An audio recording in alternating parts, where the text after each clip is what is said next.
President Trump issued a fresh denial Sunday that he asked then FBI Director James B. Comey to halt an investigation into the conduct of his dismissed National Security Advisor Michael Flynn. "I never asked Comey to stop investigating Flynn," Trump said in a pre-dawn message on Twitter. "Just more fake news covering another Comey lie." The tweet was the latest in a running commentary on the case from Trump that began Saturday, a day after Flynn pleaded guilty to lying to the FBI about his interactions with a Russian official. In other tweets Sunday, Trump also seized on news that Peter Strzok, the former top FBI official assigned to special counsel Robert S. Mueller III's probe of Russian interference in the 2016 election, was taken off that job this summer after his bosses discovered that he and another member of Mueller's team had exchanged politically charged texts disparaging Trump and supporting Democrat Hillary Clinton. Strzok was also a key player in the investigation into Clinton's use of a private email server, which ended without charges against her. Report. Anti-Trump FBI agent-led Clinton email probe. "Now it all starts to make sense," Trump wrote, before proceeding to criticize the FBI and promise to bring it back to greatness under his administration. Trump fired Flynn 25 days into his administration for misrepresenting the nature of his conversations with Sergei Kislyak, the Russian ambassador in Washington at the time, to Vice President Pence and other administration officials. Comey has alleged that the day after that, Trump urged him to be lenient with Flynn, producing notes in which he quoted Trump as saying, "I hope you can let this go." Trump stoked the controversy with one of his Saturday tweets, in which he said part of the rationale for firing Flynn was that he had lied to the FBI. Trump says he has nothing to fear from Flynn, then stokes new controversy with tweet, "I had to fire General Flynn because he lied to the Vice President and the FBI," Trump wrote in that tweet. But critics pounced Saturday on Trump, arguing that if he knew at the time of his conversation with Comey that Flynn had lied to the FBI and was under investigation, it may constitute an attempt to obstruct that investigation. "Are you admitting you knew Flynn had lied to the FBI when you asked Comey to back off Flynn?" Walter Schwab, the former head of the U.S. Office of Government Ethics, asked in a tweet Saturday afternoon. On Sunday, Sen. Mark R. Warner, VAR, the top Democrat on the Senate Intelligence Committee, said Trump should have taken action against Flynn sooner if he already knew that their national security advisor had lied to the FBI. "Well, if he knew that then, why didn't he act on it earlier?" Warner said on CNN's State of the Union.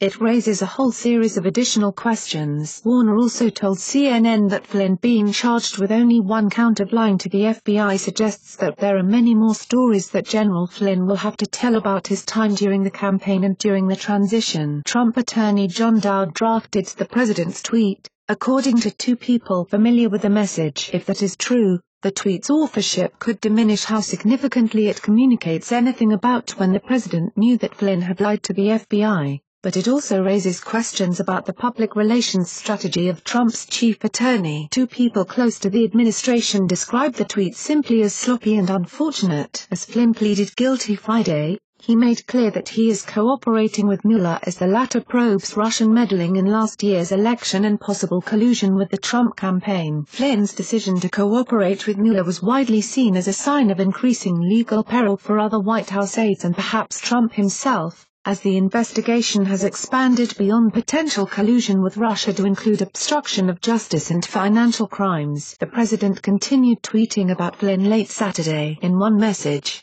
he complained that it was unfair for Flynn's life to be destroyed for lying to the FBI, arguing that the agency pursued Clinton far less aggressively while investigating her use of a private email server as Secretary of State. Trump's commentary on the case began Saturday morning, as he addressed reporters before leaving the White House for a fundraising trip to New York. He said he was not worried about what Flynn might share now that he is cooperating with prosecutors, forcefully asserting that there was absolutely no collusion between his campaign and Russia. Top FBI official assigned to Mueller's Russia probe said to have been removed after sending anti-Trump texts. On Sunday, as he commented on news about the reassignment of Strzok, Trump also retweeted a pair of posts on the subject written by Paul Sperry, a media fellow at the conservative Hoover Institution. One suggested that the current FBI director, Christopher A. Wray, should clean house because of the politicization of the agency. A little later, Trump promised a better FBI under his leadership. After years of Comey, with the phony and dishonest Clinton investigation, and more, running the FBI, its reputation is in tatters, worst in history. Trump wrote, "But fear not, we will bring it back to greatness." Trump also weighed in Sunday on a decision by ABC News to suspend investigative reporter Brian Ross for an erroneous story about Flynn, saying the network should be sued. Ross told viewers Friday morning that Flynn was prepared to testify that Trump, as a candidate for president, told him to contact Russians. ABC News upgrades cowardly clarification to correction over bogus Flynn-Trump story. Later in the day, Ross walked back his report, saying that the source who had provided the initial information for the story later told him that it was as president-elect, not as a candidate, that Trump had asked Flynn to contact Russians. On Saturday, ABC apologized for a serious error. Ross's incorrect report prompted a dramatic reaction in the financial markets. On Sunday, Trump offered a suggestion to those who lost money, people who lost money when the stock market went down 350 points based on the false and dishonest reporting of Brian Ross of ABC News. He has been suspended, should consider hiring a lawyer and suing ABC for the damages this bad reporting has caused, many millions of dollars.